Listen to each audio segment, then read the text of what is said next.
Welcome to this week's Three Legs, Four Wheels F1 podcast. It's Paul here with... Sean. Chris. Lee. Normally kick things off with a joke. I don't really feel like it after yesterday. Oh, Belgian Grand Prix was a joke. Spa. Do you want to get more specific on that? I mean, the F1 regulations and how they're applied? I mean, you introduced it as a Three Legs, Four Wheels F1 podcast. That's a stretch this week. We'll be previewing Zandvoort. Okay. Lee will find who's a total shunt that's F1 related. Possibly. I was going to say, you don't know sometimes, do you? No, that is true. It's been that long. I need to go back through some messages. I'll do it at a dull moment of the podcast. Right. I Okay. suggest you choose now. We'll talk about the farce that was the Belgian Grand Prix. Get searching. What the actual fuck was that? Do you know what? I feel for you guys that sat and actually waited, because at one point I was sat waiting, thinking, "Oh well, maybe it'll start again in a minute." And you saw how heavy it got. And a friend of mine messaged me saying she was going to a family fun day with her daughter. So I thought, all right, okay, I'll tag along with that with my son. And I just fucking called it an early day, like probably about half an hour of waiting. I'm so happy I didn't sit around for 3 hours. I didn't either. It was like watching a car crash in slow motion, though. Like, you know it's a disaster, but you kind of have to stare at it, with all the teams coming back and forth from each other and no one having any idea what was happening. Was actually kind of compelling viewing. I still want to know what the result of the football match in the It was the Haas 8-6 in the Haas garage. It was 8-6 to Haas. 8-6 to Haas. They beat Alfa Romeo. No, Aston Martin. Aston Martin. Sorry. Yeah, it was Mick plus engineer versus Vettel plus engineer. And I think that was possibly the most exciting thing that happened all afternoon. The funniest thing to happen all afternoon was Lewis Hamilton's team radio after using the toilet. I will share the link I got sent of that. I mean, experts have narrowed it down to one of the French TV crew. He had to wait for the French TV cameraman to finish in there so he could go in. And then when he came out, he jumped back in his car. And that's when he said that message. I mean, I know everybody was trying to keep spirits up, but I get the feeling that was like a half complaint, half kind of, please actually find out who that was and eject them from any future Formula One event. I think ejecting was the issue and what they had ejected from themselves. Yeah, absolutely. The rain wasn't the problem, was it? I mean, rain, nobody can control the weather. Nobody can control how it falls, where it goes, what it does.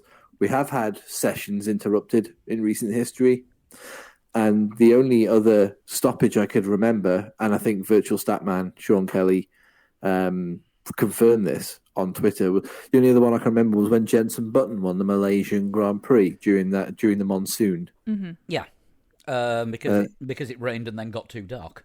Yeah. It just carried on raining, and it was getting, as you say, it got too dark. That was a couple of years before the Canada 2011 thing.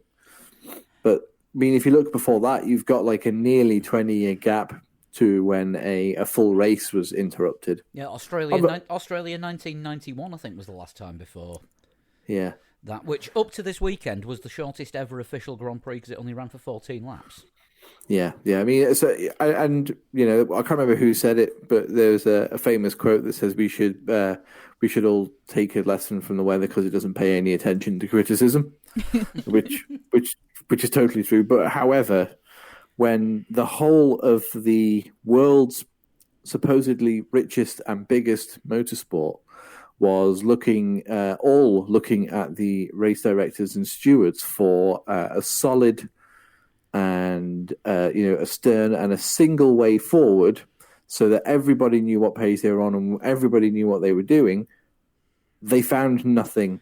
They found no strong leadership at all whatsoever. Which, and I can't believe I'm going to say this, during Bernie Ecclestone's era, I think we may have got that. Yeah, Bernie Ecclestone and Charlie Whiting wouldn't have had this problem. No, they'd have decided what was happening, and that was that. Yeah. So Yeah. they obviously would have had the problem because it would have still rained. But But they would have handled the solution in a lot of different ways. Yeah.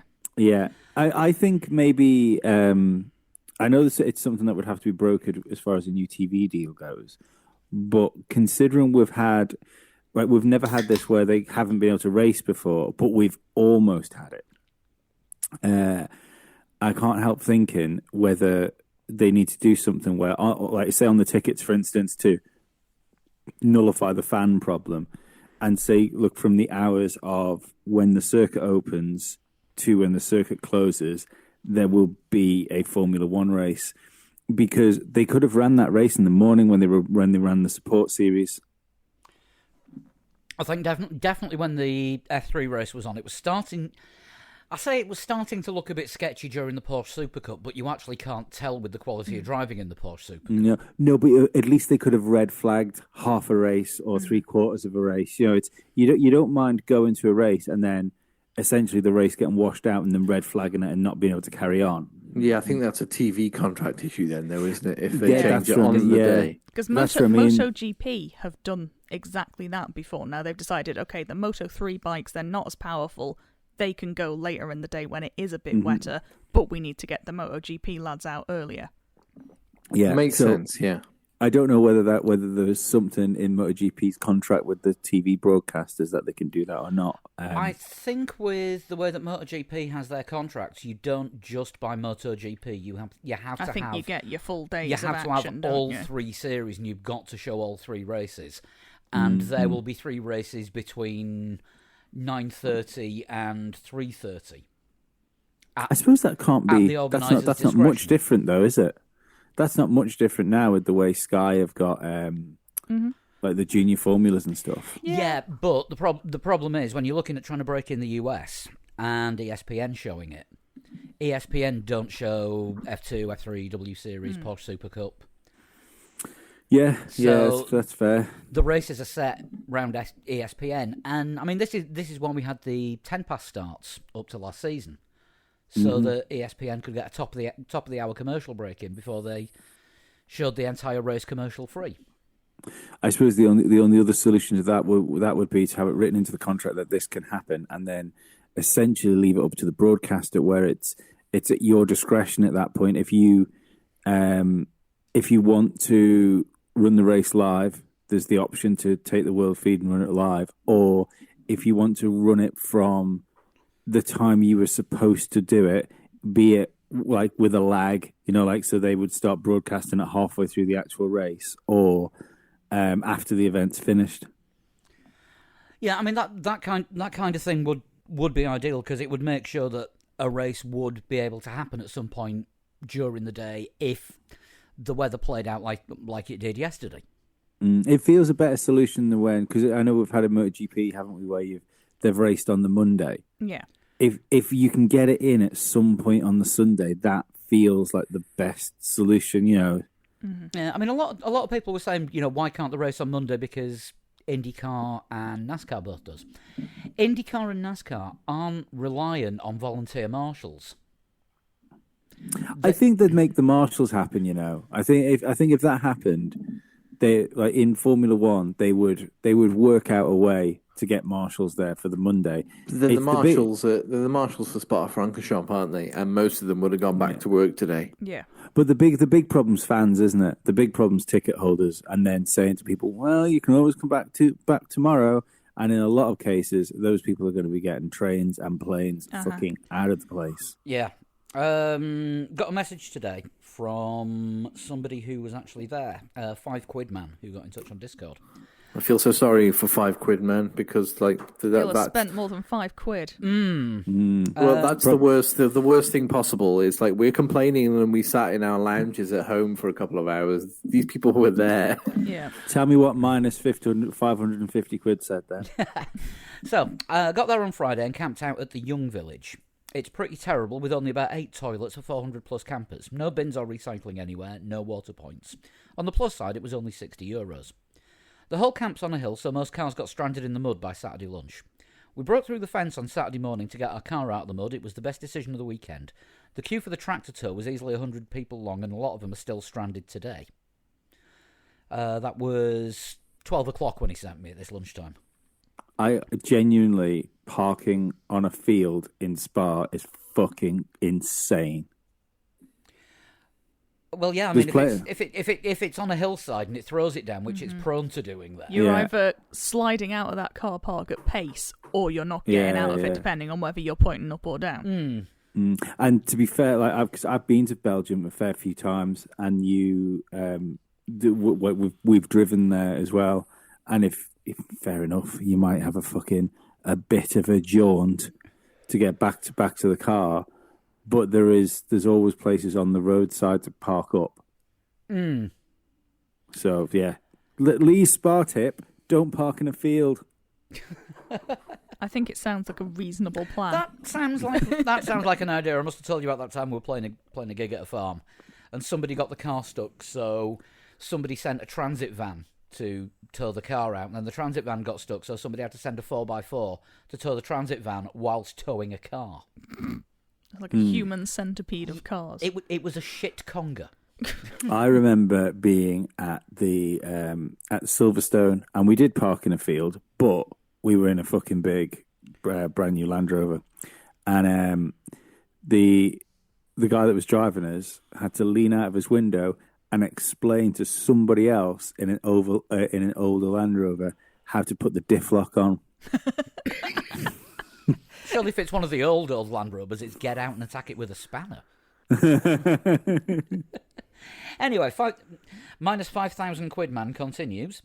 As for the event, it was pretty easy to get in. Had expensive food and beer, as expected, but generally was fairly straightforward.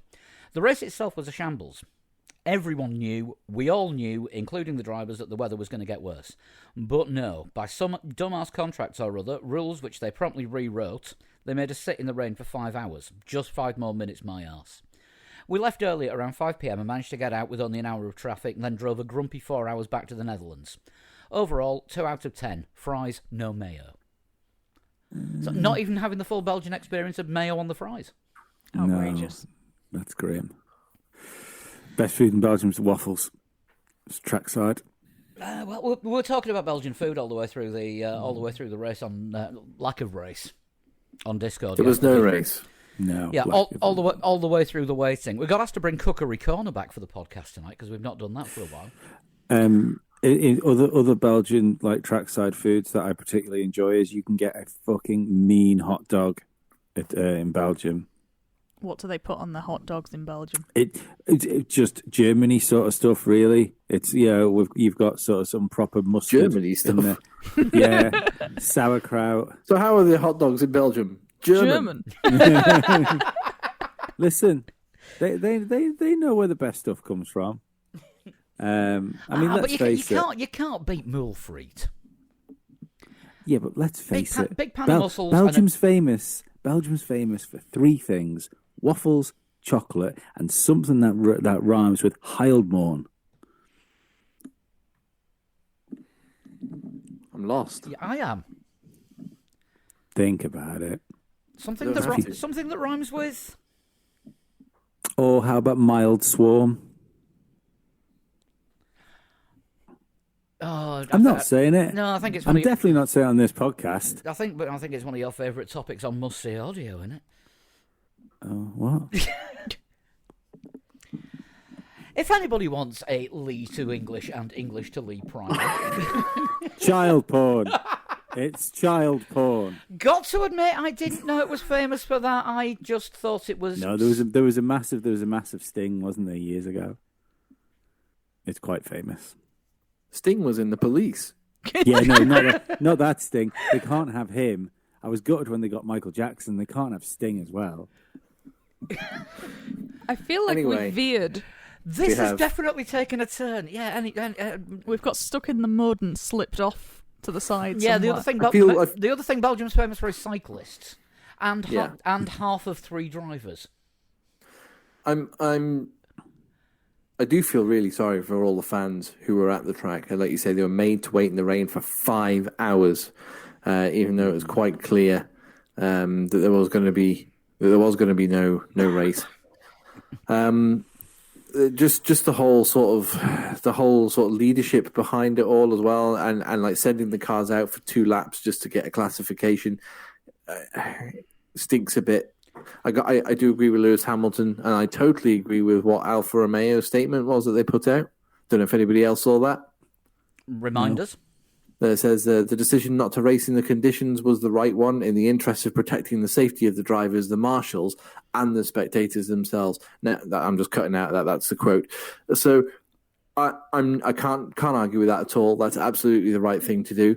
And then they go on to say, however, the situation would have been dealt with a lot more appropriately by not having at all the race that we witnessed. This outcome hurts us all, but in particular it hurts the fans of the sport who didn't get the show they came to see.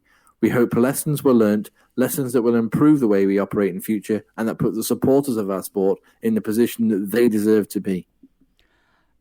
End quote. You can't really argue with that. I mean, the whole farce over the clock. Yeah. Yeah, what an absolute shit show that was, because we were told at the beginning that the race hadn't started because the light at the end of the pit lane never went green, and the start procedure was never completed. Because the start procedure was suspended, the race never started. And then we were told that for each delay, a lap was taken off the count. So we were down what to... the fuck was that? That's a new... Apparently, I think it was Virtual Startman that tweeted this out. That only got added to the regulations in June. Okay. And then you had the... what was it after that? There was a man from McLaren, Randy Singh, who was on the radio from McLaren to the FIA. He said, "Am I right in thinking that the clock actually started when the safety car went?" And that was the first time anybody knew of it. When Michael Massey responded, be like, "Yeah, the clock started. Yeah, there's an hour and 3/4 to go on it." It was like, "Oh, right, so the event has got underway." To which then Mercedes replied, "Well, hang on a second. If the event got underway, Perez wasn't ready for the start of the event or the countdown, all the minutes leading up to, the warnings leading up to the start of the race when certain protocols have to be followed. He wasn't there or ready for it. So is he allowed into this event or not?" And he's like, "Oh yeah, no, he's definitely allowed into the event because it hadn't started." Well, if it hadn't started, why is the clock running?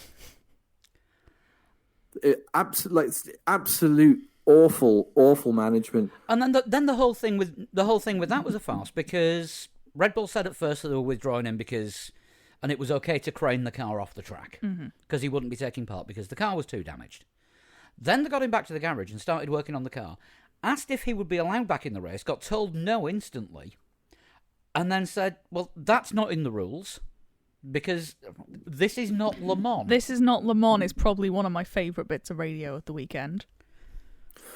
I understand it's unprecedented situations, but at the same time, you need some kind of strong leadership to take a stance and stick with whatever stance that is.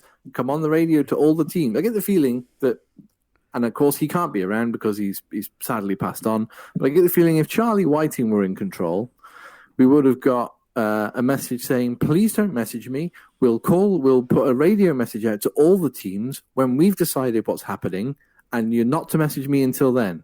And then after that, we would have got that FIA radio message and an announcement that said, whatever the decision was, we're going to start the clock now, or we're not going to start the clock at all, or there's going to be no race today. Whatever the decision could have been, just a decision would have been better than none. And that's what we were getting. But then they were contradicting themselves. Well, race control were contradicting themselves all afternoon. And then Michael Massey saying one thing, and then, I'll have to check it with the stewards. And then coming back and saying the complete opposite. The clock's running. Oh, yeah, but it's stopped now with an hour left. Yeah, it's just confirmation, isn't it, that the person ultimately in charge of the event doesn't know the rules. Yeah. Well, it was questionable because there were no rules for the kind of things that were happening. But what you can't do is contradict yourself within 2 minutes of answering the same question. Yeah. I mean, I can do that. I'm on a fucking podcast. It doesn't matter what I do. But he'll say that he never does in 2 minutes. Exactly. I never contradict myself. But when you've got the richest and biggest motorsport in the world, trying to attract new fans, desperate to get new eyes on the screens, especially with the new rules coming in next year. what is usually one of the most eventful and exciting races of the calendar, no strong leadership at all whatsoever. The teams were almost making it up as they went along. Well, they had to, because it seemed like the FIA representatives were making it up as they went along, so if the teams could have any influence over them. Bearing in mind the way that Formula One seems to be run, it's the teams that seem to exercise more overall control, and and more so now that Charlie Whiting isn't around anymore. And I think they were just countering Michael Massey into submission. The guy has no backbone.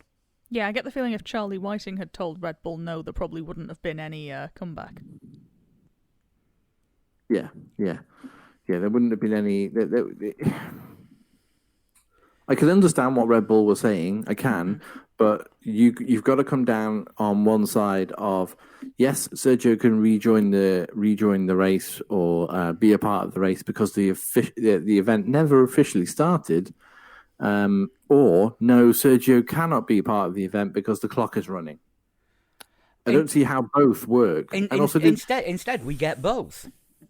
And then we were under red flag conditions, and certain teams made certain changes. Now, did Lance Stroll get demoted to the back of the grid for fitting a different rear wing? He ended up with a 10-second penalty. He didn't get demoted to the back of the grid. He went out in the 17th that he started in. And then was last after his penalty. And the wording of the penalty on that was vague. Normally that would have been a drive-through. But due to the circumstances, it wasn't felt that a drive-through was appropriate, so we'll give a 10-second penalty instead. Which doesn't make any difference anyway to the classification. It put him last. Yeah, exactly. It would have put him last, whichever one they gave him. Yeah. And I think I don't know if it was pressure from the teams, but just this whole sort of, it doesn't appear to be, because all of the teams have come down quite heavy from what I've seen today. This classification, this having to get a classification, so running 2 laps behind the safety car when the conditions were so much worse than they were when they started 3 hours before. Mm-hmm. You could tell exactly what was going to happen when they all went back out. Because I switched off. I'm not ashamed to say it.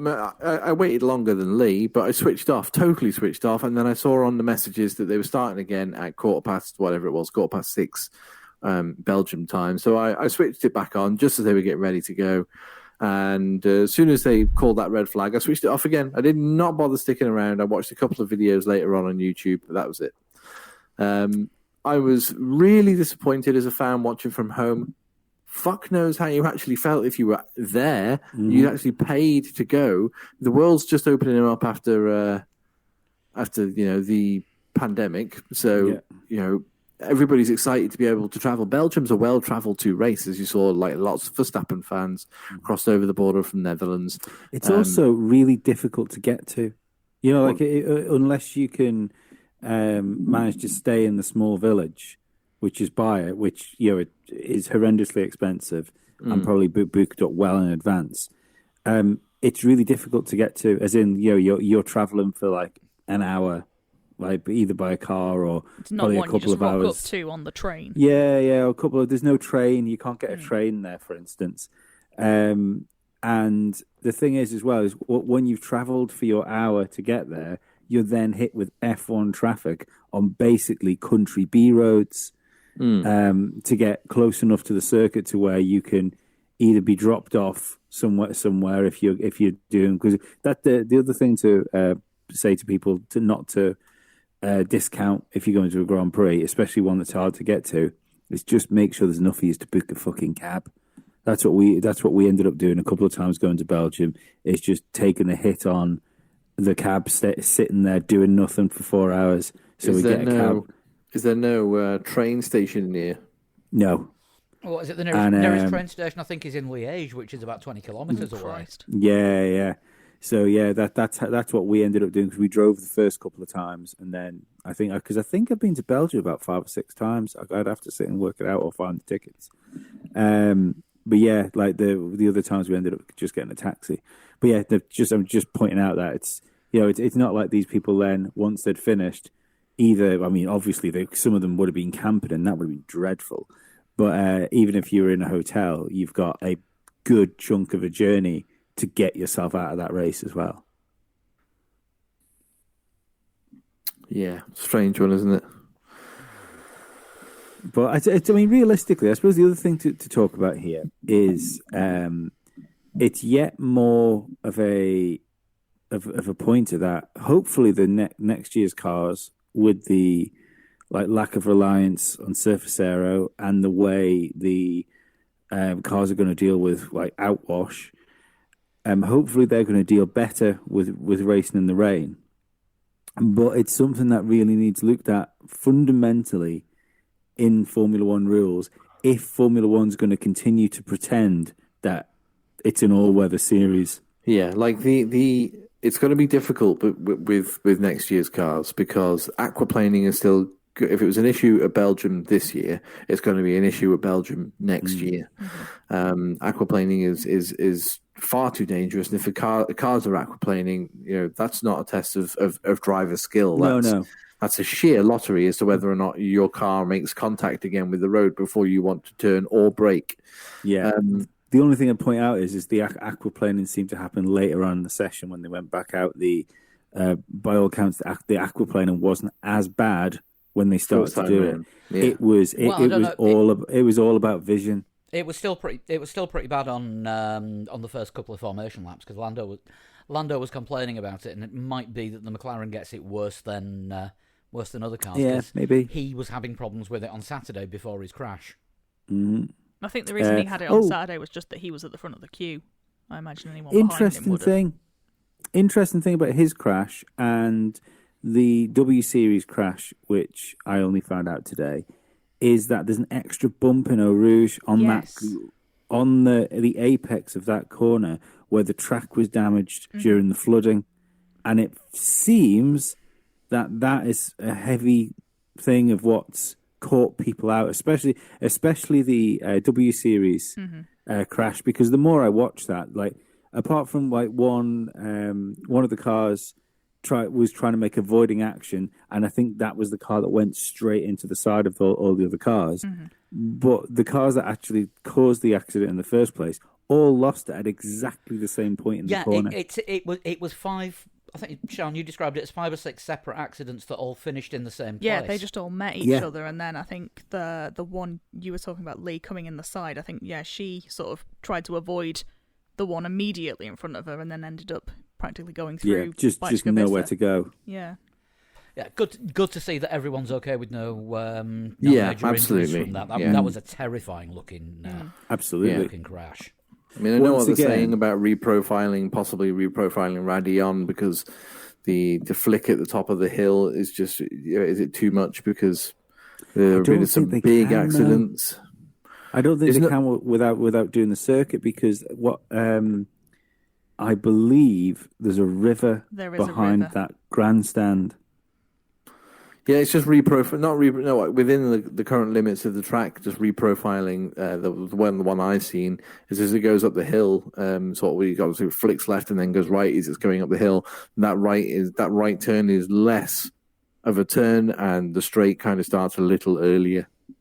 Okay, yeah. I mean, I think they would be. I think the circuit would be pretty. I've got no words. Where are the words? I don't. I think that if they can get away with not changing Eau Rouge, they're going to do it. They need to fix this bump that's cropped up. Because I think it was Jack Aitken's WEC crash as well. It was. Yeah, was caused by that. Mm-hmm.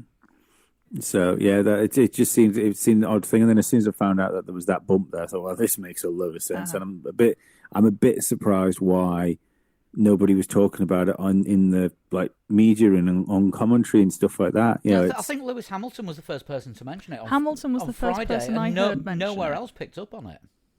Well, interesting. Yeah. But sorry, that's just to get us back where we were. I think there's something that needs to be looked at with cars and wet weather because it's. I think the worst part of it is everyone looks forward to a wet race. Yeah. So when something like this happens, or there's a red flag, or they start behind a safety car, it's more it's more disappointment. Nobody wants people to race where there's obvious danger, like you say with aquaplaning. That's not a test of driver skill. If you're aquaplaning, that's just it's just luck of the draw if you manage to get around. But if they're going to race in the wet, we need to know that we race in the wet, regardless of what happens. I still feel there would be something you could do with deflectors, like the Adrian Newey car, where they said, if you could design a car, what would it be? And it had like the wheel covers on it.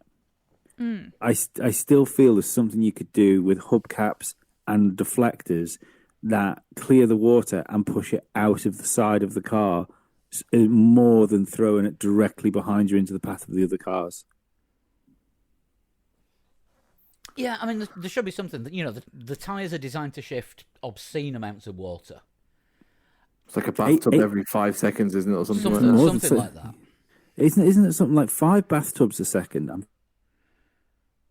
Or is it a bathtub? Sure, it's like a bathtub per wheel or something. I guess it depends how big your bathtub is.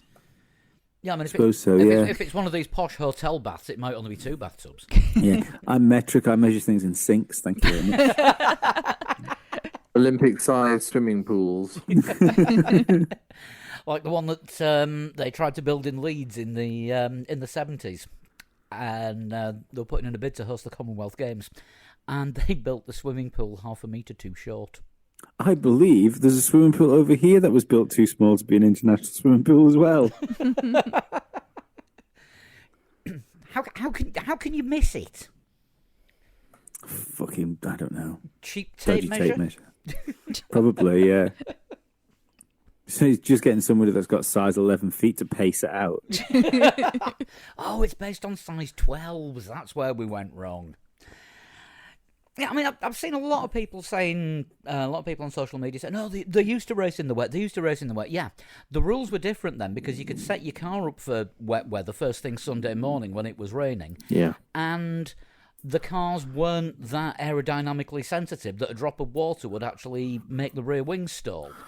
Yeah, there's that as well. And I totally disagree with what Martin Brundle was saying throughout the stoppages yesterday as well. That, the throttle pedal works both ways. Well, yeah, of course it works both ways, but that's no good if you, like I said before, if you're fucking aquaplaning, nothing's going to happen. Like, these cars are built so differently to anything he would have raced before. You probably could have raced in worse conditions in the 80s and the 90s because the cars, like you just said then, the cars were built totally differently. Yeah, and the fact is that tyre and brake temperatures are much more important now, and they don't come up to temperature unless you are doing a certain amount of speed. And if you can't get up to that amount of speed, you don't have the temperature in your brakes, and your brakes become useless because they're lock. Yeah. Remember, cars used to be able to drive on grass for a little while as well, way back when. Nowadays, a car even touches a little bit of grass, it's going round. Cars had a lot less power running through the rear wheels in those days, or certainly power to weight ratio was a lot lower. Yeah, possibly. Maybe they could do that. Maybe that should be written into the rule book that it's unless, I suppose, if it's a wet start, if it's not a wet start, you're fucked. But like in the same way as the if it's a wet start, the tire thing's thrown out the window and you don't have to run both sets of tires. Mm-hmm. If it's a wet start to a Grand Prix, then the team should be allowed to adjust the car accordingly. Because I take it ride height would be a huge thing here to stop aquaplaning. You'd have thought. Well, yeah, but then obviously everybody's going to try and get as much of an advantage as they can over anyone else by running it that little bit lower, and the red flag, which was the right decision. The red flag was the right decision after a couple of laps. That would have been the prime moment to be like, right, let's set up for wet weather then. So anybody, much like Mercedes, who I was pretty sure had not set up for wet weather, and Red Bull had. When Mercedes would almost certainly set up for wet weather there and then under the red flag conditions, and the only other comment I've seen which kind of made me question things a bit more was what happened to monsoon tires. Yeah. Yeah, we've But again, we've not seen those for a long time. But again, No, do they need the to real come back? problem is vision, isn't it? That's the real problem, is the drivers not being able to see anything. Yeah, if you've Yeah, got but a if you- tyre if you that's do- moving even more water, it's just going to move more water into the face of the driver behind Yeah. you. Yeah, but if you do 10 laps behind the safety car and everyone's on monsoons, is the track then clear enough to then run on full wet? If it stops Possible. raining. Yeah. Yeah, I think I the think the that's- main issue with that was the rain was coming down heavier Mm. within half an hour of the red flag coming out, and that's how it stayed until probably, second red flag. Still going. Probably this morning. The fucking no, it's all right. Carry on. was gonna say, when was I had a point the that's gone. when was Austin? Do you remember it was the thunderstorm, was it, or a hurricane warning at Austin when we had to have a session? Was it qualifying? Had to be done on the Sunday morning. Yeah, It was a few years ago, that. 2014, 2015. Yeah, see, that doesn't seem that long ago. And of course, we've had it in Japan before, haven't we? Typhoon Yeah. warnings, and then qualifying being run on a Sunday morning. It's just unfortunate that, like I said before, the weather pays no attention to criticism. It's unfortunate that it happened. Bad weather was on a Sunday, and it wasn't going to let up.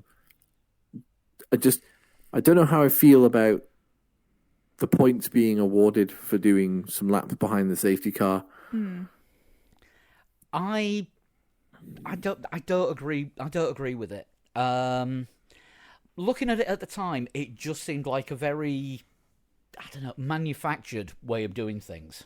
Yeah, well, we have to do this to appease the fans that are here, so that they can see some cars going around, and also award a classification and some points. Well, that's the thing. They couldn't see the cars going round. Maybe they'd have been able to see. Maybe they'd have been able to see Max, but that would have been about it. Everybody else was coated in mist. Yeah, and it was, like you say, it was a little bit conceited almost, wasn't it? Oh, we've only got we're going to restart the hour and then send them out for 2 laps and red flag it, knowing full well that hour would elapse and the race wouldn't get underway. yeah. There was no race. I mean, we can't call it a race. You know, they said session will not resume with something like 43 minutes left on the clock after the 2 laps. I think it was about that. Yeah, it was just over half an hour or so. I think. Which, makes it even more pointless going out, because the rain was still just as bad as it was when they sent them out, and it was considerably worse than it was when they went out on the 2 formation laps, and that wasn't fit to race. So it makes me question why they did it. There have been people. Lewis Hamilton was one, and there's countless others saying, was it done to satisfy contractual reasons, just so there was a race? And Absolutely. Stefano Domenicali has said that there was no question of them not getting the sanctioning fee even without those 2 laps. Oh, it's not the sanctioning fee I've seen people chuntering it about. It's about because they've got a classification, they don't have to refund the fans. Yeah. And You've got I would classification, imagine they don't have to refund the fans, and also they don't have to do anything when it comes to the TV contracts Yeah. and the just gonna sponsors say as that. well. Yeah, I was just going to say the TV contracts would be a big one as well, because they can essentially legally say we put on a race. Yeah. Now, if the current scheduling crisis gets any worse, there could be problems, because I think it's got to be 16 races to make it an official world championship. I think that's what. 8. Oh, is it 8? Oh, in that case, in that case, it's already happened. But obviously, the more that don't happen, TV companies can get a percentage of the contract payments back. So far, we've had 100% of all the races. Yes, with another one potentially in the works for the Middle East in a triple header with the 2 races in North America. Yeah, the Grand Prix of TBA. Qatar. Looking like Qatar. It's looking like is it Losail circuit in Qatar, the one they use for MotoGP? Yeah, big fan of it in MotoGP. Actually, I don't know how it'll work for cars, but Looks like one of It those. is. Looks like one of those novelty chicken hats if you see it with the lights on from above. It is in the middle of the desert, more so than anywhere else that Formula One has raced before. Yes, they had issues a couple of years ago because it is in the desert. There is no drainage at Losail, and they had a year's worth of Qatar rain fall in one day, complete flood. And I think it was the start of the Superbike testing, wasn't it? It was an actual round of World Superbikes. Oh, It used to be it the did not opening happen. round, didn't it? It's the opening think round it of MotoGP. I don't think it's the opening round of World Superbikes. I think it was around about this time of year, I think. But then of course we've got the question of is Austin going to happen? Is Mexico going to happen? Is Turkey going to happen? Austin says yes. Yeah, Austin's still looking quite good. Mexico unsure, Turkey unsure. Actually, it'd probably help me a lot if I had a calendar open in front of me here, wouldn't it? I mean, do that. Turkey's Brazil's on and off looking like a light sketchy, innit? bulb, isn't it? Oh yeah, Brazil is looking quite sketchy. That's a good point. I mean, Turkish Grand Prix weekend, we're actually going away, so we're going to have to find a sports bar to watch it in if it goes ahead. That's the thing. It might be a different weekend yet. Who knows? That's true. I mean, we're already on to the second different weekend for Turkey this year. Right, so Who would have thought that this season was going to be more of a mess than 2020? Yeah, I mean, it's not. it's not. No, it isn't. But we've got the Dutch Grand Prix. It's a different flavour mess. Yeah, we've got the Dutch Grand Prix doing the splitting the traditional Belgium and then Italian races. We've got the Dutch one right in the middle, and then Monza the following week. So we've got two more from this triple header to come. And then we've got Russia at the end of the month. And then October, Singapore and Japan, which were supposed to be right next to each other, have been cancelled. And the Turkish Grand Prix has taken the place of the Japanese Grand Prix. But then there is at the moment a 2-week gap after that to the US Grand Prix. Now, apparently that's for quarantine reasons. Right, That's fair. okay. Yeah, that makes sense. And then you've got the Mexican Grand Prix 2 weeks later, but Mexican Grand Prix, and we're hearing, might be moved forward a week with the second, with the triple header being put in place somewhere else. Possibly a Middle Eastern race, because it doesn't look like we're going to Brazil, does it? Let's be honest. Melbourne's already cancelled, and then it's Saudi Arabia. Brazil managed to host the Copa America in a massive secure bubble, but one F1 weekend probably has more people coming in than a 12-team football tournament. Yeah. 12 teams at Copa America. Yeah. Yeah, fair. Yeah, probably. I would say probably about the same. So yeah, at the moment we don't know what the hell's going on when, apart from Zandvoort this weekend for the first time since early 80s. We have a look at a preview of Zandvoort, which we know, let's be honest, absolutely nothing about. That's the thing. Actually, just one thing before we do finish talking about Belgium. Do we have any rock stars and wankers? So someone dropped me a tweet. I can't remember who it was now. Let me have a quick look up. It was DJ Rose, who is at DJ Spin to Win, tweeted me to say that Mazepin is a rock star for having the strategy to be back and have a clear view to set fastest lap. Which he then got taken off him. Yeah, but I don't know that it was a strategy from Mazepin. I Well, think we it might don't just be know, general slowness. Something else we kind of missed out on, isn't it? When there's a red flag, you're supposed to count it back a lap. Now, Yeah. if you count it back a lap, there's not enough laps done to finish the race, an official classification. Now they made an excuse for this because the leading Is it driver... that they lost count? No, the leading driver passed the control line 3 times, therefore it does count as a race. It's not 2 laps, it's the leader passes the control line thrice. Somebody said Begsy result. That's what happened, and that changed the rule. I get the feeling the official FIA rulebook has got a lot of corrections in there done in crayon from over the weekend. Before we go on about wankers, I think it's only fair and right that we should talk about realistically the only rock star of the weekend, and that was fucking George Russell. Yes. Yeah, absolutely. Those And Andrew qualifying Benson. laps. Yeah, Andrew Benson, and there was another guy I was listening to today as well. I can't remember who it was. Have all said it was the greatest qualifying lap in Formula One history.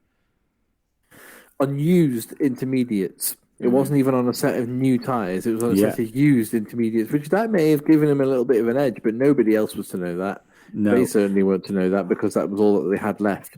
And yeah, I mean, to out-qualify a Mercedes, regardless of the conditions, to out-qualify a Mercedes... No, I Not think just a Mercedes, both Mercedes. Yeah. No, but hang on a second, right? If you look at Lewis Hamilton, who is not only known as being the best qualifier of all time, but also one of the best wet weather drivers of all time, and you out-qualify Lewis Hamilton in a car that your own strategist said is the 17th fastest car on the grid. Yeah, and you made that car second.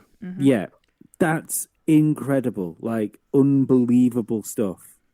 And I know before the race got cancelled, I know I texted you guys, didn't I, in the morning, saying like, I genuinely think if this rain keeps up and it's really bad weather, that George had a chance of winning that race. Yeah. Actually, I don't know what happened to my bet. What was your bet? That'll be a thing. I put £1 on Sebastian Vettel to win.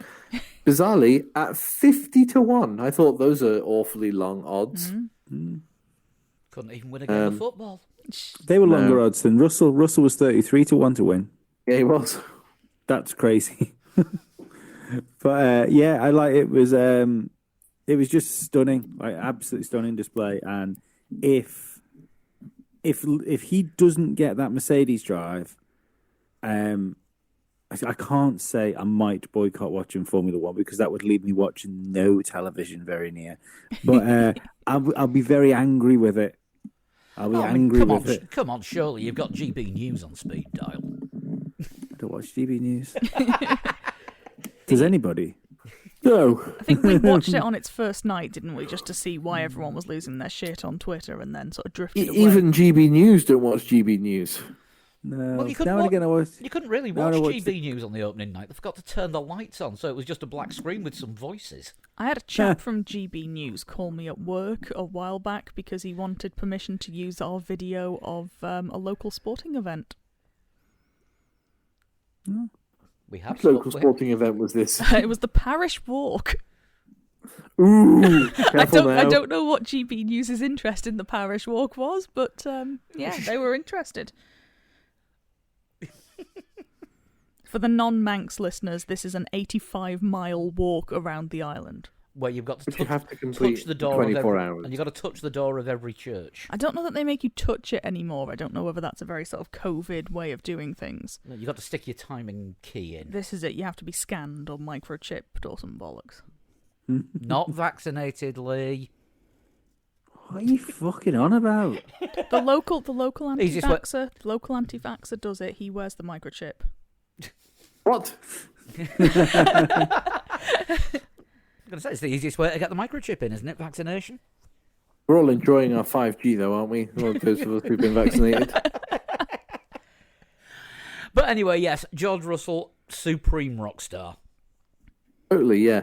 I'm reluctant to call the FIA or Michael. I called Michael Massey a joke on Twitter, but I'm reluctant to call him a wanker because I don't think it wasn't deliberate. There was no malice in what he did. He just didn't have that strong lead. Yeah, there was no strong leadership. There was no one person saying, this is what's happening, and you'll do as I say because I'm in charge. Which, when you're the race director and you're in charge of everything that goes on during the race... Yeah, but I'm just saying, I'm reluctant to call him a wanker. But jellyfish? But, possibly, but before, if you want to go before Sunday, because I know Sunday has overshadowed a lot of things, the saying about how safe it was to race on the Saturday, and then there was the accident, wasn't there, in the W Series? That was Saturday, wasn't it? Yeah. Yeah. No, that was Friday. No, it's was Saturday. it Friday? W Series was Saturday. The Was that W Series, qualifying? W Series qualifying was Friday. That's when they had the big accident. No, that was in the race, wasn't it? No, it was qualifying. Was it qualifying? That's why Bikes Vissel wasn't in the race. Of course it is. Yes. Yes.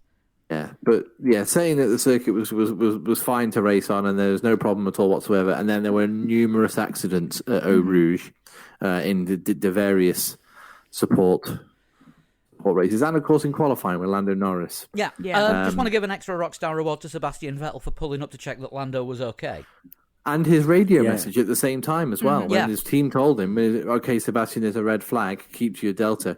Well, what the fuck did I just say? Yeah.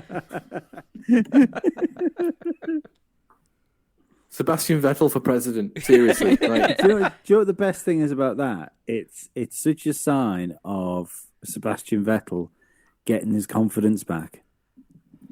Yeah, You know, he's it doing more and more Vettel things. He has got a lot more Yeah. swagger about him. Yeah, it's like he's starting to believe in himself again. I think that's cool.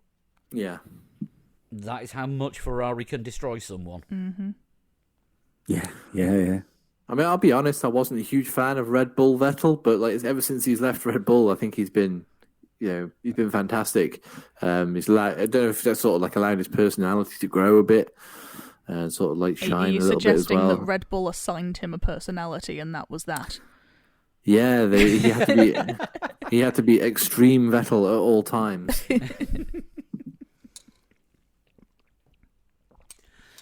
Yeah, his condition has now been upgraded to gnarly. Yeah, but I mean, what a great thing to do. To he was told where the accident was. He was approaching the scene of the accident. He slowed down and made sure that Lando was okay by purely stopping and sticking a thumb out of his cockpit just to see if Lando would respond. Lando responded, and then Vettel drove off. And he also seems to be doing a good job mentoring Mick Schumacher. If anyone saw the Mick driving Mick driving the Jordan. I did Thing see this that when weekend. he's explaining in German how the gearbox works. Yeah. Because obviously Mick Schumacher's so young that he's never driven a car that has an H-shift pattern gearbox. I mean, the car's what, 9 years older than he is? Christ. Yes. That's insane. 8 years older than he is. 8. Is he 99? Is he born? That would sound about right. Yeah. Mind you, no, hang on, it's not insane, is it? Was that the first car Schumacher drove, his dad? Yeah. Yeah. Was that Yeah. the first one? So it's the first car his dad drove when he was a similar age to him. It's not insane at all. It makes total sense. Do you know what it actually means? We're all old. Yes. Yes. Yeah. I don't remember Michael Schumacher's debut race. I wasn't quite watching Formula One at that time. It was the same season. But I do remember his first win, which is at Belgium, of course.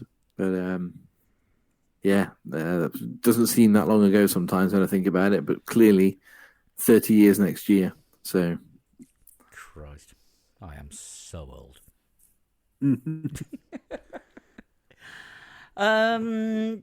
Wankers, it's hard to say. Like I said, we've got the Michael Massey Jellyfish Award. yeah, I remember saying I'm reluctant to call them wankers because I don't think they did it like on purpose. It was just it was a total shit show, and there just needed to be one person who just stood up and was just like, "No, right, lads, this is what's happening, and this is why it's happening." I don't know why, but for some weird reason, like last night when I was still a bit seething after the whole thing, I put myself in the position of race director. You couldn't tell you were seething. Not with of some of course those I was. messages. It was all rainbows and lollipops. No, I wasn't. I was seething, but I mean, I wasn't like proper pissed off. I was just just a little bit annoyed. Like I said, I was watching it on TV. I wasn't even bloody there. They're the people who would have had it worse. People who were actually at the circuit, like we heard from before. But I put myself in the race director's position, and do you know what Chris would have done in that situation? I would have cancelled the whole bloody thing. So, right, scrap everything, start it again. And if we can't race, we can't race. But forget everything that's happened up to this point. Pretend it never happened. You got an hour to sort your shit out. That would have probably made more sense. Actually, there is another Rockstars Award. Everyone in the stands that stuck it out. Yeah. All the fans are looking at you. I mean, they didn't react the best when they were told that the race wasn't happening. But after you've been sat blame there them. all day, and they were saying 5 hours. Well, they were saying during coverage, really, to get a decent spot there, you've got to get there early, and it's one of the few F3 races that goes in front of a near capacity crowd. Yeah, because there's people getting there so early. Yeah, because the F3 was half 9 hour time, which is 4.5 hours before the F1 kicks off. Yeah, so it wasn't 5 hours. They've been sat there at least 9.5. Yeah, and the sods had to sit through the Porsche Super Cup. No, that's when you go. That's when you leave your coat to keep your seat, and you piss off and go and get a hot dog, Germanic or otherwise. Quick That question. not when you go on? Oh, no, sorry, go on. I was going to say, is that not when you decide to pop a Valium and just fall asleep? You don't fall need asleep for. you don't need a Valium if you're watching the Porsche Super Cup. This is true. Quick question though, right? If let's say they decided they were going to cancel the race early, so that the race gets shoved off after the first restart, when they say, look, we can't race in this. I think people would be equally as annoyed that they didn't try and hang it out and try and race.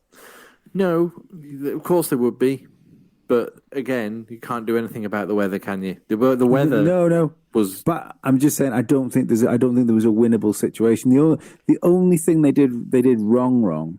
In my eyes, They did wrong. They did wrong. The only thing they did wrong was they should have ran the 2 laps at the beginning, because they could have.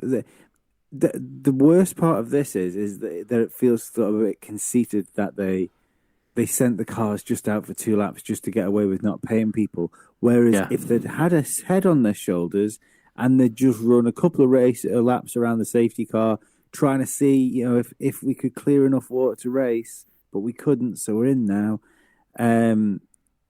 They could have got away with this. They could have, but it was just, it's that thing where it felt like they went out for 2 laps just to not give people any money back. Yeah. That's what it feels like to me. It feels, as you say, very, very conceited. I don't know, as I say, where the pressure came from to get a classification. But contracts and monetary reasons, I think, must have come into it. Yeah, that stinks, and that for me is a wankerish decision. But as I say, I'm reluctant to actually call anyone a wanker. Mm-hmm. Just looking. Bernie's chimed in, but bollocks to that. Well, because what's he have to say? Yeah, I want to hear that, because he might actually have had a sensible.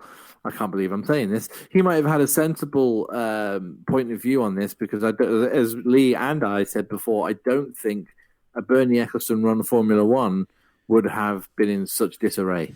Right. This is from the Telegraph. Thank you to Partridge, who appears to have a Telegraph subscription, so we don't. Partridge, Alan. It may be. That's his Discord name. I would have told the teams and the drivers at 3 p.m. it's raining. We're prepared to put it off for an hour and hope the weather's going to change. But no matter what happens, the race will start at 4, and then it's up to you whether you take part or not. If you want to take a risk, it's up to you. And if you don't want, if you want to take a risk, it's up to. And if you don't want to, don't. If you think it's dangerous racing quickly, don't race quickly. But it's a different group of people now, and they didn't have the courage, and they don't want to take risks. See, now that's actually bollocks. So you're quite right to have told us that it was bollocks in the first place. I did preface that with it's bollocks. Yeah, you did, and you were right. And he's tagged that with "Can't wait for that compassionate Bernie doc to come out." Oh. I can't decide whether I think they're a rock star or a wanker, but I do feel like the person who did the big stinky shit deserves some kind of mention. I mean, the only caveat to play devil's advocate to Ecclestone here, like literally play devil's advocate. How much did you get for your soul from him, by the way? If 55 pence. If in 1998, when I went to Spa for the first time, if that would have been now, that race wouldn't have gone ahead. No, quite right. I mean, well, look what happened at the beginning of Spa 98, and those cars were better built for those types of conditions. And even later on in the race, the visibility was so bad that Schumacher ended up ploughing into the back of Coulthard whilst he was lapping him, and then tried to punch Coulthard in the head because he thought it was his fault. But Punch Coulthard in the helmet. But my caveat is, Formula One is much, much safer now than it was back then. The cars are much stronger. We have halos. I even remember the bit when there was the talk about the halos and people not being happy with it. I even remember Wirtz coming out and saying, "Look, if we make the cars safer, that means we can race them harder without in worse conditions to not worry about hurting people." I do think it was too wet. Like, don't get me wrong. When they went to restart the race, I think it was too wet. Yeah. I still think they could have started the race when behind a safety car when they first went to start it. And I think even up until like 3 maybe 4 years ago, I think they'd have started that race. And there is a balance now that needs to be found between safety and not being too nanny state about it, because at the end of the day, if someone turned around, I saw it was somebody on Facebook saying they weren't happy with somebody turning around and saying that, oh, if I don't like the fact that someone says Formula One's dangerous, and if it wasn't, if you made it 100% safe, it wouldn't be interesting. I 100% guarantee that if Formula One was 100% safe and it wasn't dangerous, nobody would watch it. Nobody listening to this podcast would watch it purely to see how good at driving the people are. Well, racing is inherently dangerous, and as long as you're racing, there cannot be complete safety. No, absolutely. But I'm just pointing out there was quite a lot of just that horrible like social media virtue signaling vitriol that was thrown around. It was just it's those people that shout the most and get the you see the tweets most of. But you can guarantee if it was done in the opposite way, the same people would complain about that as well. I think there's that thing where we can't do that whole everything has to be 100% safe or we don't race at all. And there's a balance to be had, and there was no balance to be had. So don't get it wrong, towards the end of the race, because it was too wet to race in. I think they should have started the race, and I think they probably should have red flagged it after like 20 laps or something like that. But you fix this whole problem. If you do that, you fix the whole problem. Yeah, but at the same time, you do have to listen to the drivers, and every driver who wasn't Max Verstappen was saying that they didn't have enough visibility to be able to race safely. Yeah. George Russell was saying he couldn't even see Max's brake lights from 5 meters away. He only knew he was 5 meters behind because the team told him over the radio, because that's what it showed on the GPS. George Russell's clever enough to know if there was no race, he was coming second. Yeah, totally. Yeah. And by the same shot, that also means you don't know when you're coming up to lap Mazepin. Ooh. Nobody would have Particularly if lapped he's Mazepin pointing the wrong way. Yeah, nobody would have lapped Mazepin because he was the fastest driver on the circuit. Yeah, that's the thing. You can't see the rain light when it's the other side of you. To finish first you have to lap Mazepin. That's happened nearly every time this season. Oh, fun. Right, so Giovinazzi Participation Award, everyone. Technically, yes. Fair. Absolutely fair. Yeah. Even Antonio Giovinazzi gets that. He was on the top hair game this week. He's not got the man bun anymore. He's got the tied up ponytail at the back of the baseball cap. That's how I have mine sometimes. Not in a man bun. I don't wear baseball caps. Just quickly, where did Bottas start? Where he finished? 14th. Oh, that's good. I couldn't remember whether he was in the top 10 or not. It just popped in my head then because I quite like the Lando Norris being third in the championship, and that means he's still third in the championship. Yeah, because he had the 5-place penalty from Hungary. Yeah. Yes. Yeah, and Perez didn't score any points. Obviously, No. Max and Lewis did. I think they're obviously ahead of Lando Norris. So, but we've now got that really awkward thing of trying to work out the half point Oh, of going forward. Like, oh, hang on a second. If he scores 25 points, where is that leaving with? 240 and a half points? Yeah, nobody likes these maths now Well, for the rest of the at season. least the thing is, the top two drivers are both on something and a half. So they've got 3 points between them, haven't they? Something like that, yeah. So it's still a whole number. Just quickly, obviously, I think we're all in agreement, aren't we, that it's daft giving points out for this race. Yes. I think so. Yeah. But even the races that get is it a third distance to get half points? It's got to be 75%. that's a Right. full No, point. to get full points, but Anything less... half points is 2 laps. Yeah. Two Yeah. laps to 75%. That's quite the chunk. Yeah, they should make it 25% and the race becomes official, and it's half points up to 75% and full points after that. Oh no! Whatever the rule is for a race, it should just be the points.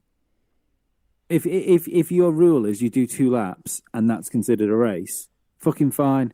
If it's considered a race, just give them full points and don't make it convoluted. It makes absolutely no difference.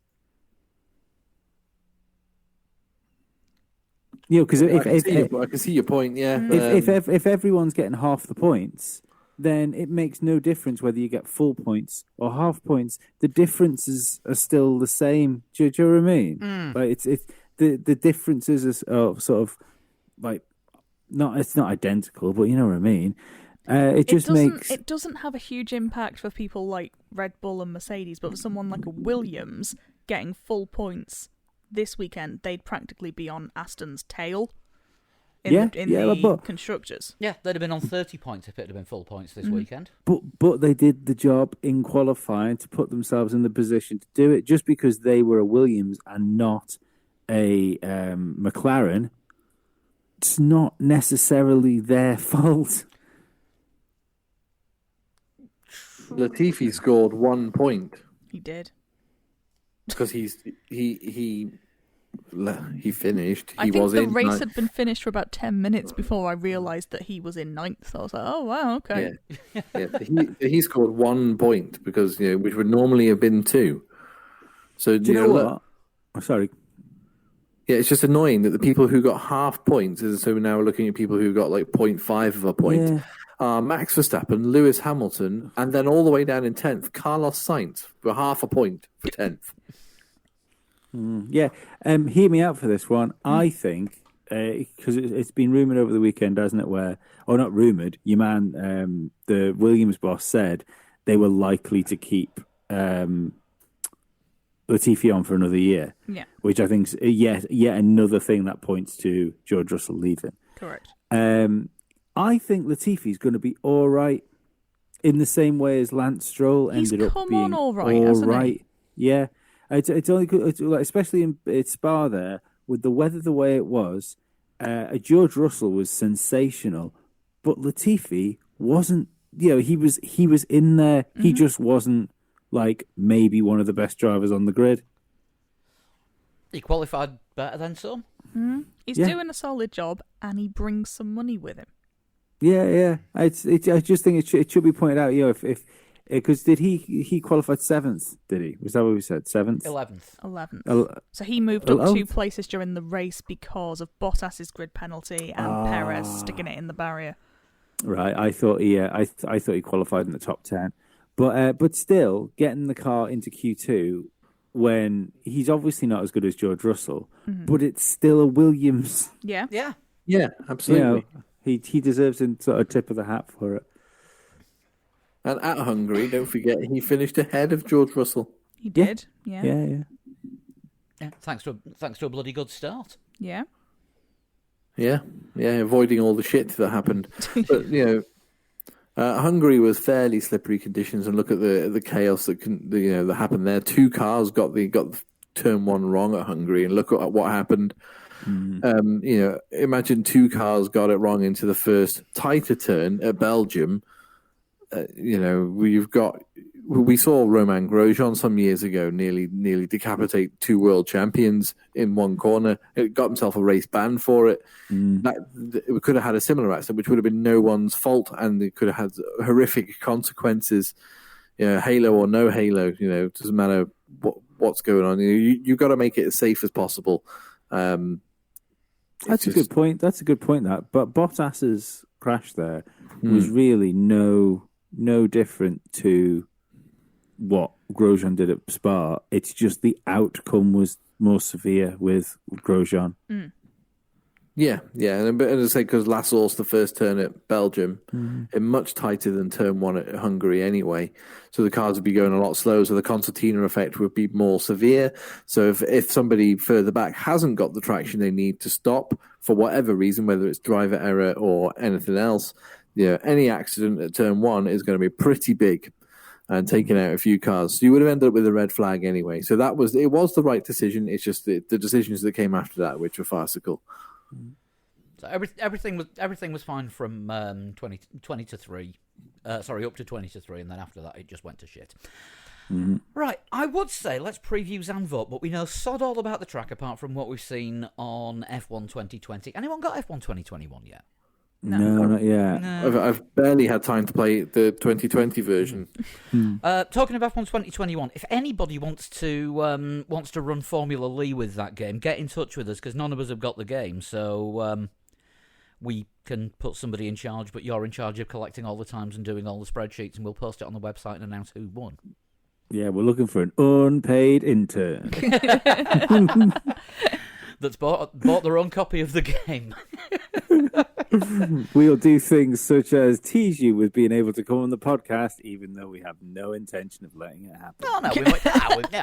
We might let them once every few months, Yeah, that's it. Good, Paul. Even I almost believed you then. But yeah, seriously, if anybody wants to take a look at running Formula Lee for us, then drop me a line.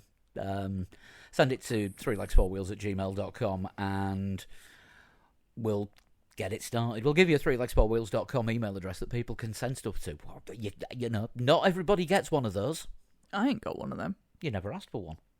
Don't want one. Fair enough. I've got one, but I can't remember how to use it. This is a money cannot buy thing. All I ever get on mine's spam.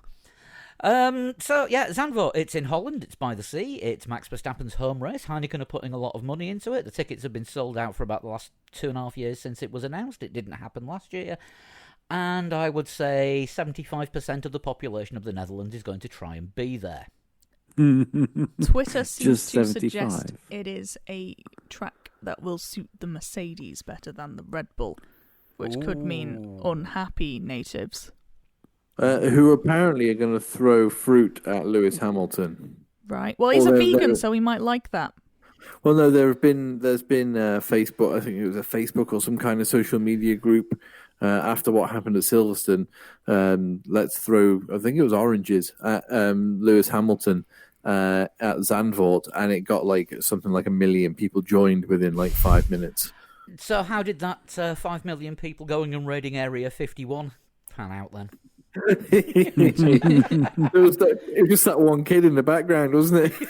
The thing is, if people sort of on the gate are aware to that and are confiscating oranges, and then actual oranges start getting thrown, you've got to worry about where that orange has been hidden about a person's person. There is a chance that it could have been Walkened. Even Max Verstappen has said, "No, come on, guys, don't act like dicks, because that's not the right thing to do." So it got so many people involved that Max had to step in and say something. Also, he tends to be stood next to Lewis Hamilton quite a bit, and he probably doesn't want to be twatted by an orange being thrown by some drunk Dutchman who's probably not going to have the best aim. Possibly. Well, we did a little bit. When we started, when it was announced that there was going to be a Dutch Grand Prix, and then obviously it was cancelled in 2020.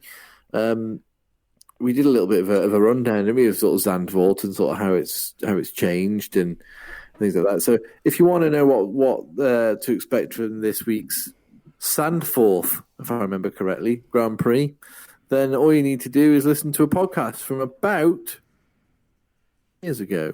About 2 years back? Probably. Roughly? Yeah. Yeah, it's in the archive somewhere. It's on the website. Go to the podcast section and you'll find it. I haven't deleted any of the shows, so I think it still must be there. Should we attempt to do some predictions? Because Apparently it's going to be wet as well. That's been rumoured already. Bye. right, saw the weather forecast earlier. Somebody put a picture up on Twitter of the weather forecast for this weekend, and it's going to rain on Sunday. I'm gonna go Lewis, Max, Bottas. I will go Lewis, Max, Lando. I'll go Alonso, Ricardo, Ocon. Wow, stuff's going down in your race. I'd like to watch that one. I don't want to give any predictions. I would like to lock my race to that one. I think it will be Lando, Bottas, and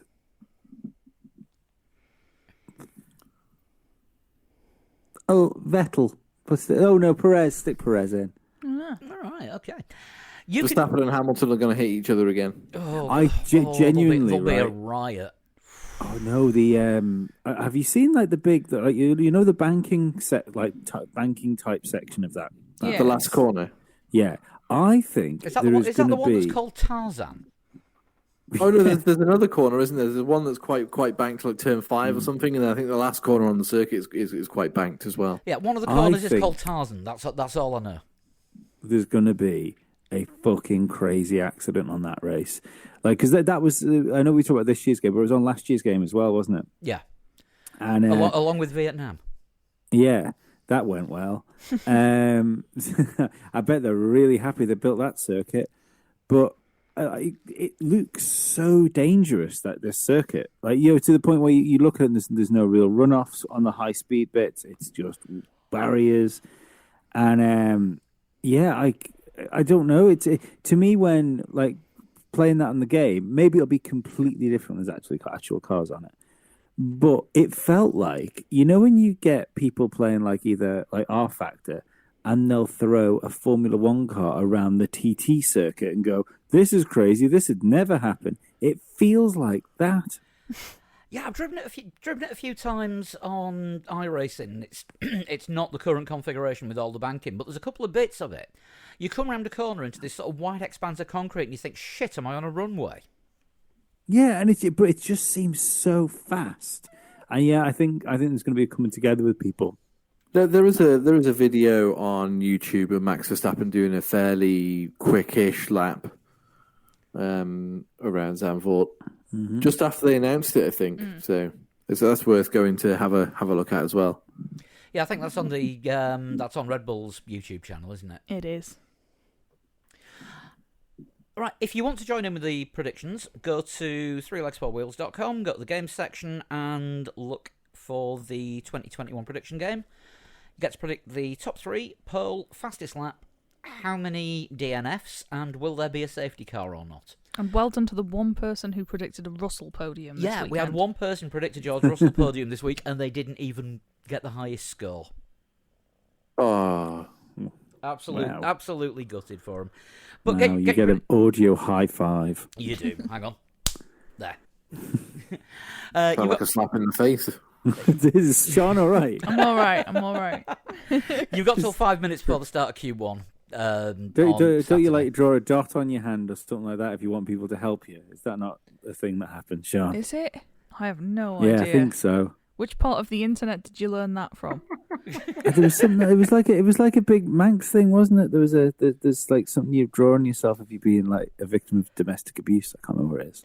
Or if you're an unruly toddler. or a cursed pirate. This does sound like something from Pirates of the Caribbean. Joking here. Lee, find a shunt. Oh no, we've got Got one. news. There is news. Yes. There is news. Squirrel me. Yeah, there's contracts. Alonso has been Congratulations, confirmed. Fernando. He has been confirmed for next year. Yeah, that got announced right during F3. Yeah, I I'm don't not think gonna F3 lie. were happy. I thought it was done. I thought. I thought when somebody signed a multi-year deal, I wasn't aware it needed to be renewed after like 6 months. Well, there we go. That's been done. And the other contract announced this weekend was Perez for next year. Just after Good job. And got be that in. repaid. Just after Chris does that long Twitter thread with who he thinks is going to be driving next year, and Perez wasn't on the list for Red Bull. No, he wasn't. I had Gasly back in the team. Oh, I've got a prediction as well for next year.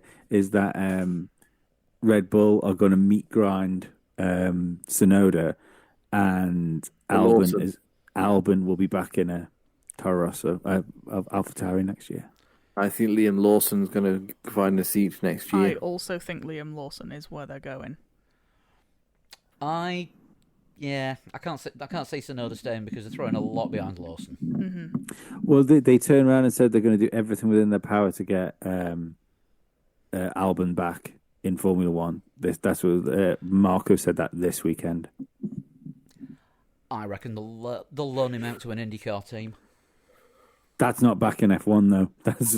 He literally said we're going to do everything we can to get him back in Formula One. IndyCar is becoming sort of the home for rejected F1 drivers.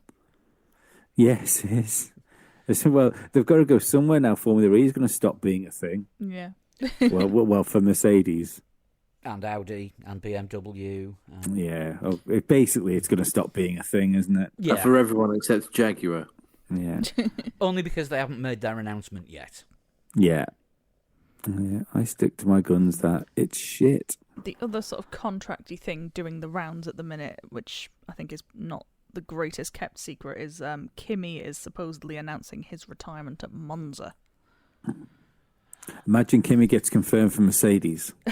Well, supposedly he announces his retirement at Monza, and then Alfa announced Bottas, and then Mercedes announced Russell. That is supposedly the chain of events that will unfold. Just watch Kimi shag things up by saying, "I've signed for another year." Yeah. That feels like the respectful way to do things, doesn't it? Yeah, let Kimi have his moment first, because he's earned it. Bottas leaves rather than being is sacked. pushed, correct. Yeah, it does Yeah, feel that- like the that very feels good. friendly way of doing things. Yeah, it's in Sauber's charter that they must have a fin. And that's when Bottas said, for the rest of the year, I race for myself, and he finishes 8th all on his own.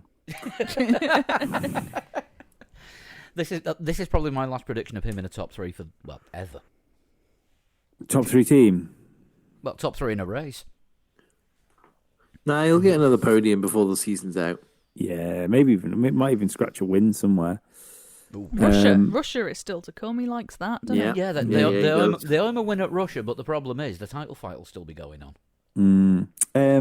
I still think that there's time for Bottas. He's young enough to move to another team, shake off being fucking Lewis Hamilton's teammate, and still maybe not be a world champion, but still get himself back up the grid with a different team and in a top team. Basically doing a Vettel, what Vettel's doing now. Yeah.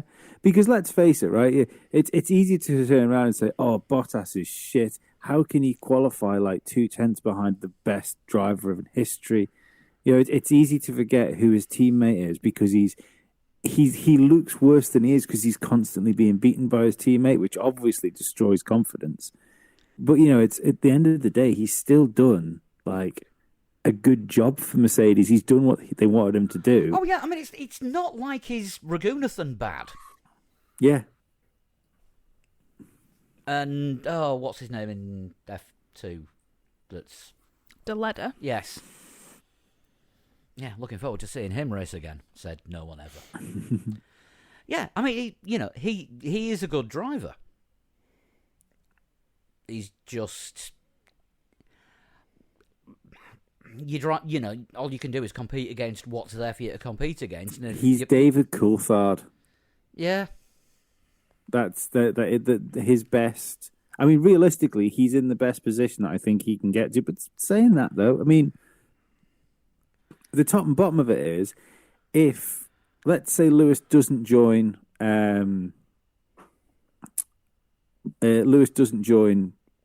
Mercedes. Russell doesn't join Mercedes.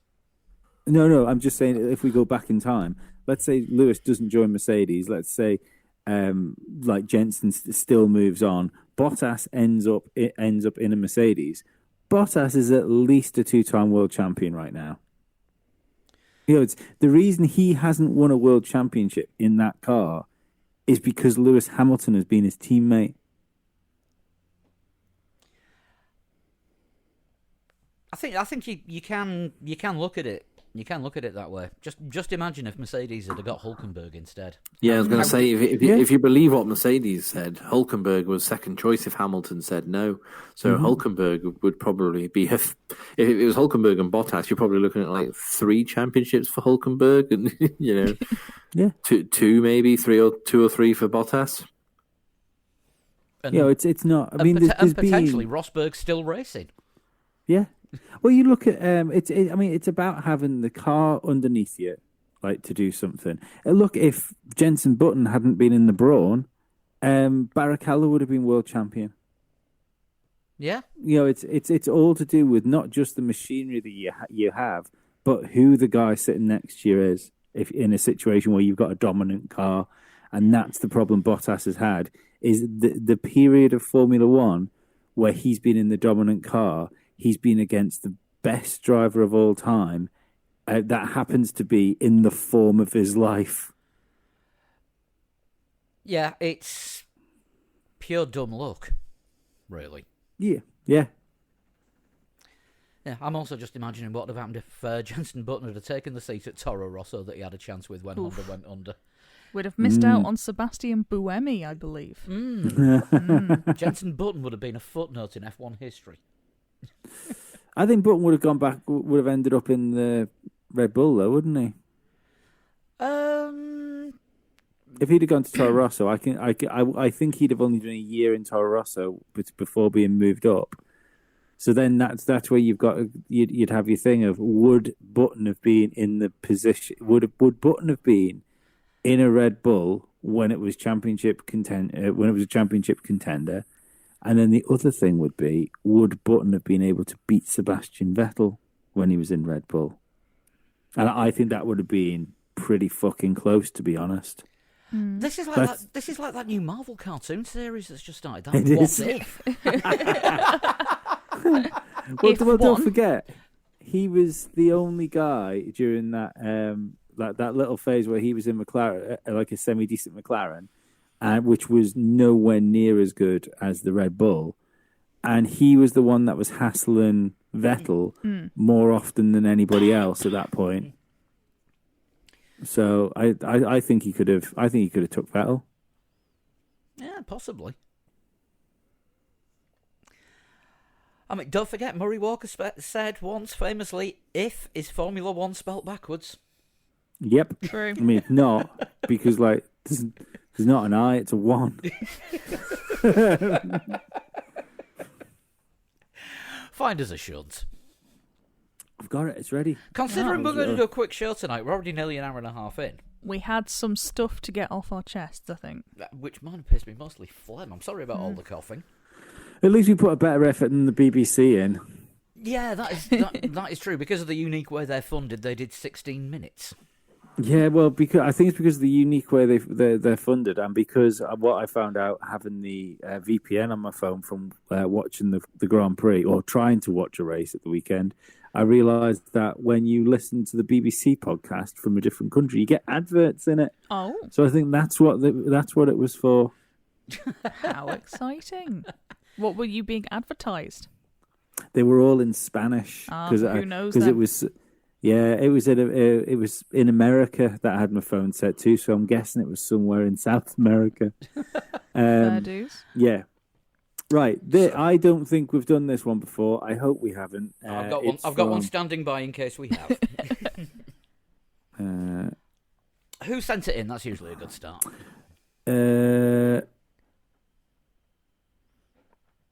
Or is it? Frederland, Oh, I think. He looks like Fernando Alonso. I was born Yay.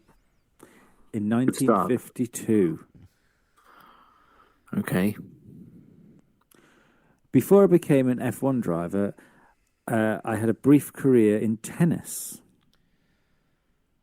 Right. this okay. could We be can't- Carlos Sainz Sr. We haven't done this one before because we'd remember that clue. Carlos. I start- Carlos Sainz Senior, 69. No, he's not. Ignore me then. Ignore me. He'd be about 59. I started in more than 200 Formula One races. Somebody pretty bloody prolific. There's only a certain number of people this can be, isn't there? Yeah. If it's people or is it a product? I feel like a product would not be a tennis player. No, but something that's been in tennis. Yeah, true. It's not Dunlop because that's older. Because if you listen to Yeah. that, what was the second clue again, Lee? The second clue is I became an F1 driver after I had a brief career in tennis. Okay, so yeah, F1 driver. So it is Yeah. a person. We're Yeah. looking, we're looking at a being.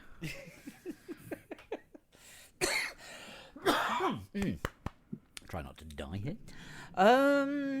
Right, so late 60s. So Yeah. drivers around about 69 years old who would have done more than Ricardo Patrese. Is he that old? Could be. Jackie Hicks, who was on the grid yesterday, maybe. not allowed to be Thierry- talked about. Mm-hmm. No, not allowed to be taught to because Yeah. of the Yeah, they still talked the about- rules. Yeah, I was going to say, I meant to say talked to, and it came out talked about. Yeah, yeah. Yeah, 200 races for somebody who's now knocking 70 means that they would have been racing at a time when 200 races was a lot of seasons. Yeah. Yeah, I mean, you're looking at about 15 seasons in old money, aren't you? Mm. Well, this is Ricardo's 11th season, and he's just hit his 200th. Well, I say race. It wasn't a race.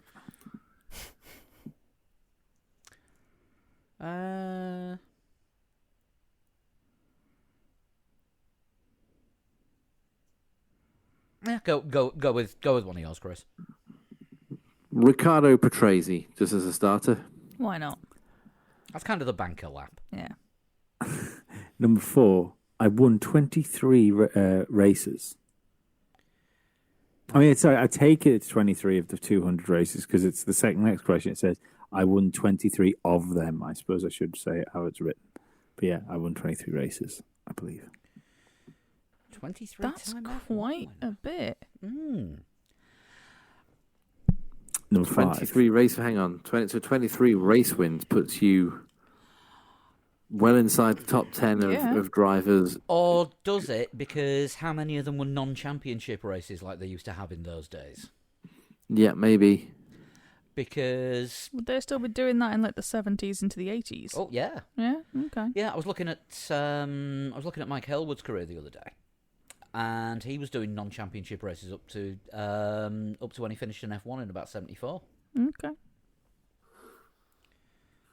I think the race of champions used to be at Silverstone every year until about 78, 79. There's quite a lot of non-championship races on the calendar because a lot of the teams didn't go to the flyaway ones, so they did the Interesting. exhibition non-championship races around Europe. Okay, well, we'll keep that in mind. Next clue. You ready? Yeah. Yes. Honda thought I was the best F1 driver of all time. Oh, sorry, at the time.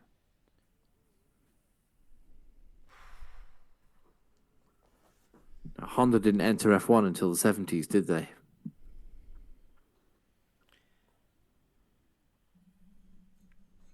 I don't think they were in the 60s. If there were the pulled out, it's Honda. Yeah. I think Honda had a brief stint in the late 70s and then came back in the 80s.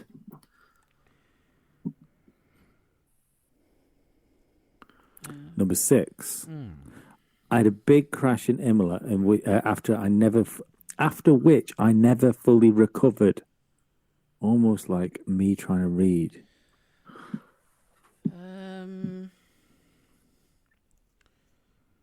Who would have had a big crash at Imola? Accepting the obvious. Yeah. Because Senna would have been 70 this year, I think, wouldn't he? So would be a year older than the shunt. Not fully recovering would be an understatement. It would also, yes, I think that would be a slightly mischievous way of phrasing it. Also, I think Ayrton Senna won 41 races. Yes. And didn't take part in 200 races. I don't think.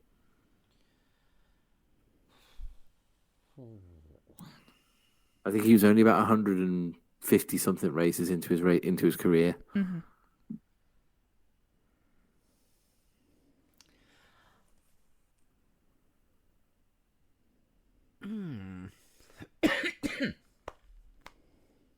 Who's the other people who had big crashes at Imola? Gerhard Berger.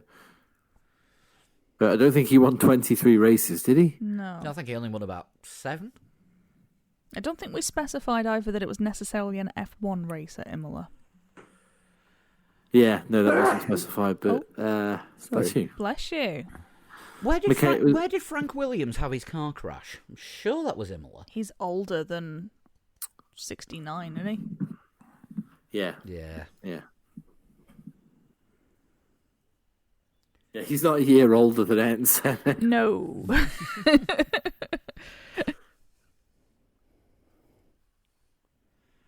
No, it was Patrick Head that was driving the car, so that rules him out. No, what the Frank Williams crash? Yeah. No. Frank Williams was driving the car. It was a Sierra that he had on loan.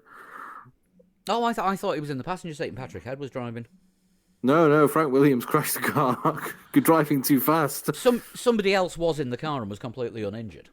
I think that may well have been Patrick Head. So I always thought it was Patrick Head, but I thought he was driving because I've never read Frank Williams' autobiography.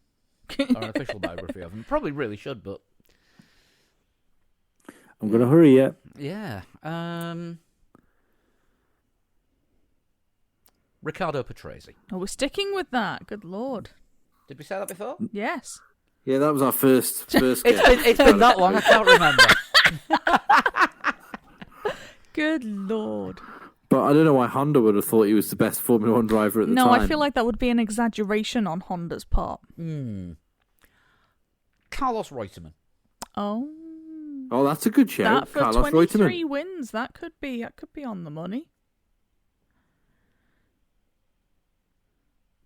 Yeah, we'll go Carlos Reutemann then. I That's like a good shout. Yeah. Yeah. Number 7. I drove for Benetton. Like Riccardo Patrese did. Yeah.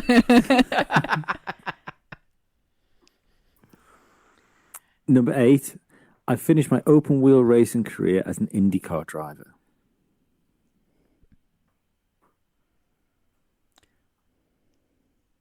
Nelson Piquet did. He's older, surely. I think he is older, yes. Lee, can I just double check with the amount of race wins? 23, not 32. 23, which I found out today, completely unrelated thing. 23 is the most used number in cinema. Like, you know, if you get random people saying to each other, like, there was 23 murders over there, there's 23 peanuts in this back box. The 23 is the most used number in cinema. Carry Good on. Lord. Yeah, if it's 32, I would have a guess at Nigel. Yeah, but I think if it's a typo, it could be Nigel Mansell. who never drove Doubting who never drove for the Benetton. clues. I know he didn't. Yeah, good point. And but was very good at other sports, including golf and tennis. Oh, I'd forgotten about the tennis clue. Yeah, you see, To, it was that long ago. Yeah.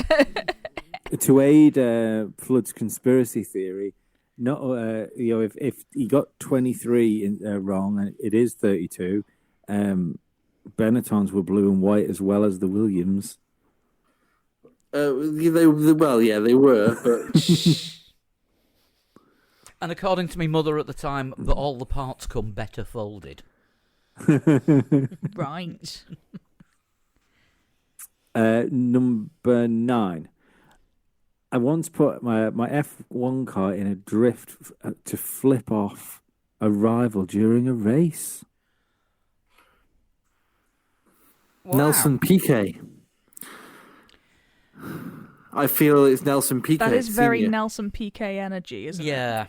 Nelson Piquet did drive for Benetton.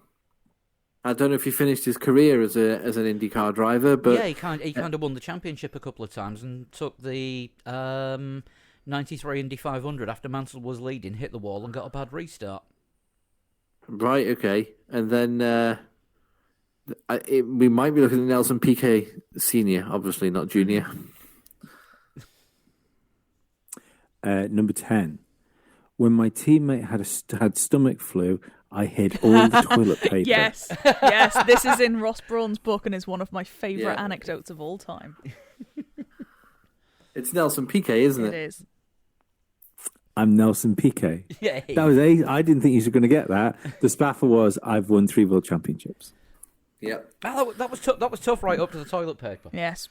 anybody- that sounds wrong. That's amazing. It's amazing what yeah, that facts you clicked. remember about someone, isn't it? Did anybody see, and I don't know if I mentioned this on the last podcast that we did, but it's become like legendary now, the last Grill the Grid, where everybody was asked to name the Formula One champions. Yes. Yeah, Sebastian Vettel and his effort. Yeah, that was virtual Statman levels of recall. It was ridiculous. Like Tsunoda got like 2 points. He got 2018 champion wrong. He is a child. He is, but I was good. Working backwards, I was good up till about, I think I got to 78. I totally forgot that Andretti was a 78 world champion. And then before that, my memories and knowledge of world champions is okay. It's all right. Vettel just reeled them all off ridiculously. All 71 years. Every single one, and he got them all right. I've just remembered something I was going to drop into the show earlier. Oh, is it about the camera? Yes, it's kind. We're not doing a Patreon show this week, and this is the kind of thing we normally talk about on Patreon shows. Now, I know a lot of people like when I say what my parents have been doing with anything vaguely technical, and I've got another one. So I sent my parents new mobile phones the other week because the 2 that they had, which they'd got from us, our old ones, were starting to get a bit crap with the battery and whatever. So bought some new ones. My mum said, "Don't spend too much money. These are the ones we want on Amazon." So I ignored that and got the next model up because the ones she advised were terrible. And they've been using them for a few weeks. My mum phoned me and said, really think these phones are great. It's got fast connection speed on the internet. Apps open, no problems. Really clear every time I make a phone call. Cameras on them, though, they're absolutely bloody terrible. So I said, look, I don't want to sound patronising about this, but when you unpack the phone, did you take all the cellophane off? And did you take the little cellophane protector off the camera lens at the back? What do you take me for? Why do you think I wouldn't do that? Of course I... Oh, sorry. Oh, no, you're kidding, because I was just about to say, I think I know what happened here. Uh-huh. Yep. I'll have a look at your dad's as well. Oh, God, he hasn't done it either. Do you want to peel it off now and tell me if the camera's better? Shut up. Yep. Technology 2, my parents nil, just in this round. Thought you'd like that one. I think that is about it. It is good to be back after our little summer break. We've got something to talk about. Just want to give a massive shout out to all the Three Legs, Four Wheels Discord iRacing crew, who are the best people I've ever raced with. And if you want to join in with us, come on. If you're on iRacing, come on to Discord. We race at 8 o'clock every Sunday UK time. It's a fantastic bunch of people. I just want to say thank you to all of them for the presents that I've got off them lately. The autographed Sebastian Vettel baseball cap and a large donation to the iRacing fund that pays for all the league sessions that we do. Came as a complete surprise, and basically just glad you're enjoying it. Lee, tell them how to get a total shunting, because I forgot that bit.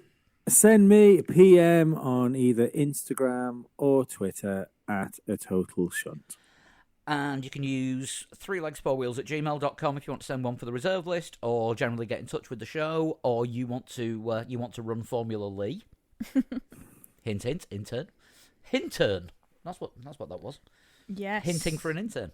We're at 3legs4wheels on Instagram, Facebook, and Twitter as well. And individually, you can tweet us at Sean Cowper, at Flood21, and at Pablo100. Right, we're going to see what the Dutch Grand Prix brings at Zandvoort. Might even have to fire up F1 2020 just to remind myself what the circuit looks like these days. Until then, stay safe, and we'll see you next week. Bye-bye. Bye. Ciao.